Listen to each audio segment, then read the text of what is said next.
Good afternoon, CNN News here. We're today with Carlos Echevarria, a reputed economist, to talk about income distribution. Hi, Carlos. Hi.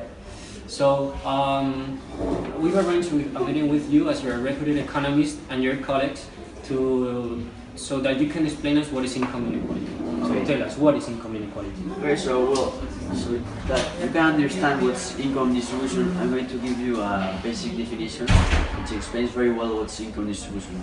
Well, income distribution consists in dividing the national income in groups of people, social classes, or factors of production, so that we can compute an average. And the utility of this average is for comparison purposes.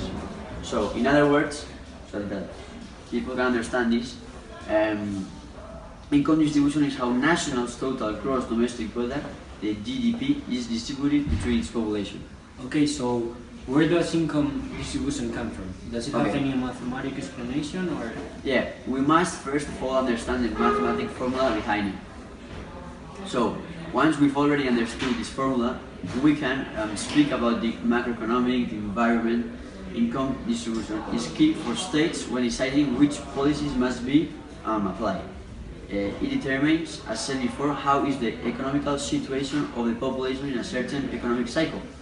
And we are nowadays living on a market economy. This economy does guarantee free competition, but sometimes does increase economic inequality. So, can you explain us how is the mathematical formula for calculating the income distribution? Yeah, mathematical application of the Gini index can be represented as follows.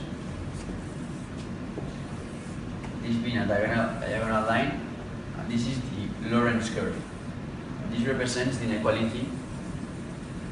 So, the formula of the Gini index is this one. G A over A plus B. Being A, this part, this area, is shaded area, and being A plus B will be in triangle, this part. This will be A plus B. So, as the Lorentz curve expands towards the x-axis, the inequality will be bigger. And if the Lorentz curve contracts toward the diagonal line, this means that there will be less inequality in the world. Okay, so thanks for your explanation. I think everyone has understood income inequality. So tell us. So we know the mathematical formula, but what is actually income inequality? Okay, so there is actually income inequality, unfortunately. So as wages are determined by the labor market, depending on the job you have, you will earn a higher or lower wage, obviously. The job you have will be determined by the education and personal skills, so there are factors that cannot be controlled by a person. Here this afternoon with Sofia. Hi, Sofia. Hi. And we're going to talk about income inequality, and there are several reasons. Tell us, Sofia, does gender matter?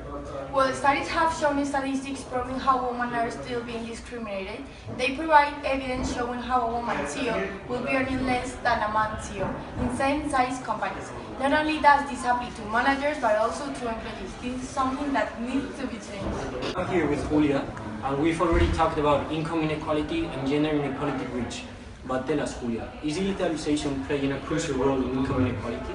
Well, it is increasing the income inequality bridge, while a few years ago many jobs required human presence.